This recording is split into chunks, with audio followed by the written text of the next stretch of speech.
Salut à tous et bienvenue pour le premier JT du comptoir parisien, votre JT 100% PSG. Et bien évidemment, en ce lundi 15 février, l'actualité parisienne est largement dominée par le choc de demain contre le FC Barcelone pour le compte des huitièmes de finale aller de la Ligue des Champions.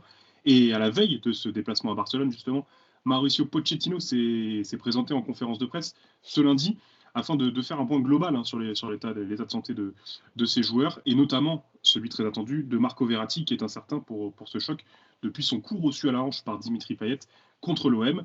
Alors Adrien, l'entraîneur du PSG, a d'ailleurs plutôt maintenu le suspense concernant son milieu de terrain italien. C'est ça, exactement, Arthur, c'est ce qu'on peut dire. Le suspense reste entier.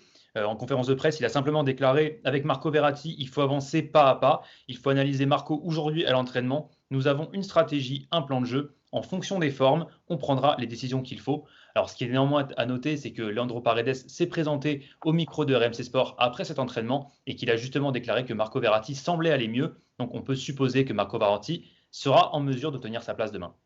Et alors au-delà de Marco Verratti, le PSG a communiqué son groupe pour ce choc contre le Barça. Et alors du coup, est-ce que tu peux nous dire quels sont les absents et les joueurs présents?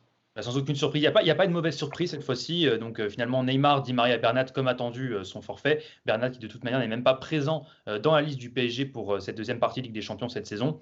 Rafinha, lui qui avait été annoncé incertain après une gêne musculaire, est bien présent dans le groupe. Et on l'a dit du coup, Marco Verratti dans le groupe. Marco Verratti qui semble se diriger vers un rôle de titulaire ce mardi. Alors on a beaucoup noté les problèmes physiques au Paris Saint-Germain, mais du côté du Barça aussi, l'infirmerie est quand même assez bien remplie avant ce match. Mais Ronald Koeman peut quand même compter sur un retour plutôt inattendu.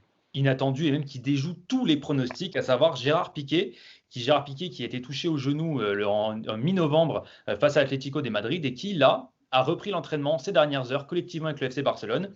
Donc, il s'entraîne, possiblement présent demain soir sur la feuille de match. C'est ce qu'a annoncé Ronald Koeman, même si toute la question est de savoir s'il sera titulaire ou non. À ce sujet-là, Ronald Koeman ne veut pas prendre de décision précipitée, mais Gérard Piqué est sur le chemin du retour et pourrait être présent demain. Autrement, Ansu Fati, Coutinho, Sergi Roberto et Ronald Araujo sont forfaits pour le match. Ronald Araujo qui était annoncé comme potentiellement titulaire sous infiltration, même s'il le fallait. Sauf que son entorse à la cheville reste encore pas guéri et il doit encore observer du repos. Et il sera donc forfait pour ce match ce mardi. Et en l'absence de Neymar et André Di Maria, notamment du coup du côté du PSG, à quoi pourrait ressembler le 11 de départ que va aligner Pochettino demain contre le Ça Barça? devrait rester classique. Ça devrait rester classique dans un 4-2-3-1. Donc, du coup, si Verratti titulaire, ça restera classique avec un Verratti positionné comme numéro 10. On retrouvera donc Keylor Navas dans les buts, une défense composée de Florenzi, Marquinhos, Kimpembe et Ledin Kurzawa. Paredes, Gaï et Verratti au milieu. Et en attaque, Icardi, Mbappé titulaire, ça c'est certain. La seule petite interrogation, c'est entre Keane et Sarabia. L'un des deux sera sur le banc. Ça pencherait en la faveur de Keane pour l'instant, mais rien n'est définitif. Mais en tout cas, Icardi et Mbappé seront bien là. Keane ou Sarabia, affaire à suivre. Et alors, tu parlais de composition presque classique pour le PSG, mais du côté du Barça aussi, ça s'annonce un peu classique par rapport à ce que Ronald Koeman a fait ces derniers En temps. 4-3-3 du coup, donc avec Ter Stegen dans les buts comme d'habitude, Sergio Dest côté droit, Piqué, peut-être Piqué, sinon ce sera Umtiti ou l'anglais, avec Alaba évidemment sur le flanc gauche de la défense, un milieu composé de De Jong, Busquets et Pedri, et en attaque Messi, Griezmann, Dembélé, du grand classique pour le FC Barcelone.